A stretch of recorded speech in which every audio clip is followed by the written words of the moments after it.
नमस्कार, मैं नियाज खान और आप देख रहे हैं न्यूज एक्सप्रेस। दिल्ली विधानसभा चुनाव के नतीजे आने को ही हैं और बस कुछ ही समय के बाद सब कुछ क्लियर हो जाएगा कि कौन सी पार्टी यहां पर अपनी सरकार बनाएगी। लेकिन अभी जो रुझान देखने को मिल रहा है ये कंफर्म हो गया है कि बीजेपी यहां पर सरकार बनाने के लिए जा रही है। अब ऐसे में ये कहा जा रहा है कि कांग्रेस ने हरियाणा का बदला आम आदमी पार्टी से दिल्ली में लिया है। और ऐसा क्यों कहा जा रहा है, इसी पर हम चर्चा करेंगे। और हमारे साथ चर्चा करने के लिए वरिष्ठ पत्रकार अमीन अहमद जी हमारे साथ मौजूद हैं। अमीन जी, ये जो चुनावी जो नतीजे आए हैं दिल्ली के अंदर और बीजेपी सरकार बनाने जा रही है, आम आदमी पार्टी जो है उम्मीदों के मुताबिक उसे सीट नहीं मिला, और इन सब तमाम नतीजों को देख करके ये कहा जा रहा है कि कांग्रेस ने हरियाणा का बदला दिल्ली में लिया है।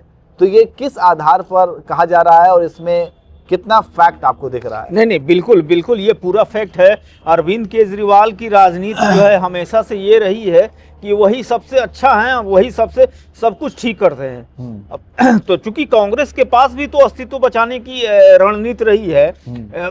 जब 2024 के लोकसभा चुनाव में जो है सबसे ज्यादा जो है सेक्रीफाइस जो है क्या कहते हैं कि कांग्रेस पार्टी ने किया। कांग्रेस पार्टी का वजूद जो है पूरे हिंदुस्तान में है, वो अगर अपने वजूद से समझौता ही करती रहे और सभी जो है जो लोकल स्टेट की पार्टियां हैं वो जो है कांग्रेस को हम धमकाती रहे, ये तो अच्छी बात नहीं है। पहली बार जो है मुझे लगता है कि कांग्रेस ने जो है अपना स्टैंड सही लिया है, और इसका कारण है, इसका श्रेय जो है कांग्रेस के नेताओं को देना चाहिए। जबकि मुझे लगता है, आपको याद होगा कि अजय माकन जी जो है अरविंद केजरीवाल के खिलाफ जो है एक प्रेस कॉन्फ्रेंस करने वाले थे, लेकिन जो है पता नहीं फिर बाद में क्या हुआ कि जो है वो प्रेस कॉन्फ्रेंस रोक दी गई। तो फिर पता चला कि अंदर ही अंदर जो है ये हो रहा है कि जो है क्या कहते हैं कि जो है पार्टी जो है पीछे हट रही है और समर्थन करेगी।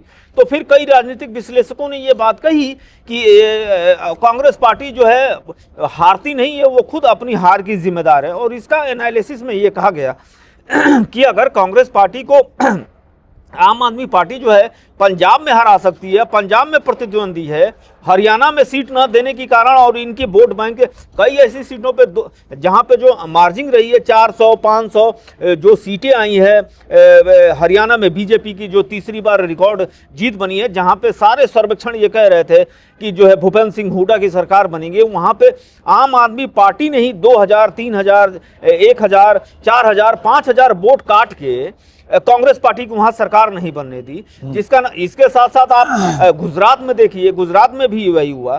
तो पंजाब और हरियाणा के जो कैडर है, कांग्रेस के जो लीडर हैं, वो दिल्ली में जो है कांग्रेस के बड़े आला कमान लीडरों पे ये दबाव बनाने में और अपनी बात रखने में ये कामयाबी हासिल की कि वो हमको हर जगह जो है डाउन करके रखते हैं। वो जो कहते हैं हम कर देते हैं, आप लोग कर देते हैं।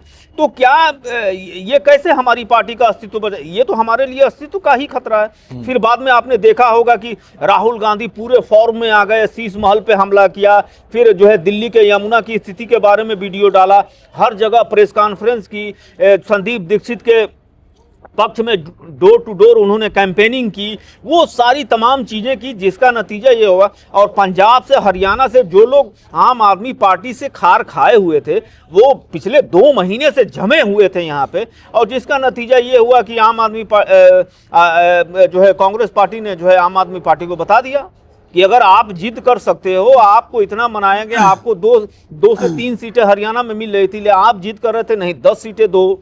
फिर आपने गुजरात में ऐसे ही किया। तो ये सारी चीजें चल रही थी। तो ऐसा तो है नहीं कि हमेशा हमारा ही चित्र है, पट भी होना जरूरी है। और ये अरविंद केजरीवाल जो है और उनकी टीम जो है जो नहीं सीख पाई कि बस हमको देते रहिए, हमको देते रहिए। चलिए ठीक है, तो ये रिजल्ट आया। एक आखिरी सवाल अमीन जी कि आपने कांग्रेस की बात की, दिल्ली में कि अस्तित्व भी बचाना उनका है, और दूसरी बात यह है कि वहां पे संदीप दीक्षित की भी बात हुई क्योंकि वो शीला दीक्षित के बेटे हैं, इस वजह से उनकी ज्यादा बात होती रही है। हालांकि संदीप दीक्षित खुद ये कह चुके हैं कि जो है जमीनी तौर पर उनकी पकड़ उतनी मजबूत नहीं है जो कि वहां पे कांग्रेस के बाकी दूसरे नेताओं और कार्यकर्ताओं की है। वो इस बात को एक्सेप्ट कर चुके हैं, लेकिन इसके बावजूद जो है कांग्रेस संदीप दीक्षित को ही आगे करती रही है। तो क्या सिर्फ और सिर्फ इसलिए आगे करती है क्योंकि वो शीला दीक्षित के बेटे हैं? No doubt. वो आप ये भी याद रखिए कि वो 2 बार सांसद भी रहे हैं शायद। जो मैं अगर अगर गलत ना हूं तो, अगर ये कंफर्म नहीं है मेरे से, तो कम से कम एक बार तो मैं कह ही सकता हूं कि वो सांसद रहे हैं पूर्वी दिल्ली से। तो उसके साथ ही साथ एक और भी जो बड़ी चीज़ है, बड़ी चीज़ ये है कि कांग्रेस पार्टी जो है, जिसका वोट रेशियो परसेंटेज जो है 2 से 5% पे आ गया था, अगर उस कांग्रेस पार्टी इस टारगेट को रखती है कि वो कम से कम 15% वोट दिल्ली में हासिल करे, उसका नतीजा क्या होगा ये रेशियो बाद में मिलेगा। लेकिन आम आदमी पार्टी की हार ने ये बता दिया है कि कांग्रेस पार्टी जो है कम से कम जो है 8 से 9% वोट हासिल करने में कामयाबी हासिल की है। ये कम से कम ये रिजल्ट बता रहा है। तो इससे ये बात तो साबित हो रही है कि कांग्रेस पार्टी ने हरियाणा में जो ये आम आदमी पार्टी और अरविंद केजरीवाल की रणनीति ने जो जीत किया, जिसकी वजह से आम आदमी पार्टी जो वहाँ लड़ी और जो है भूपेंद्र सिंह हुड्डा जो हारे, तो अब उन्होंने यहाँ किया, तो इसमें क्या बुराई है? मुझे तो नहीं। चलिए, तो कुल मिलाकर के वही कह सकते हैं कि राजनीति में उठा पटक की लड़ाई चलती रहती है। तो अगर आप हमारा यहाँ नुकसान करेंगे तो हम आपका कहीं और नुकसान कर देंगे। तो ऐसा ही कुछ देखने को मिला है दिल्ली में, जो कि जैसा कि उन्होंने बताया कि हरियाणा में जिस तरीके से आम आदमी पार्टी ने कांग्रेस का नुकसान किया, ठीक वैसे ही दिल्ली में कांग्रेस ने आम आदमी पार्टी का नुकसान कर दिया। तो क्या आप भी इस बात को मानते हैं कि ऐसा कुछ हुआ है? क्या वाकई में कांग्रेस ने आम आदमी पार्टी का दिल्ली में नुकसान किया है? आप कमेंट करके अपनी राय जरूर दीजिए।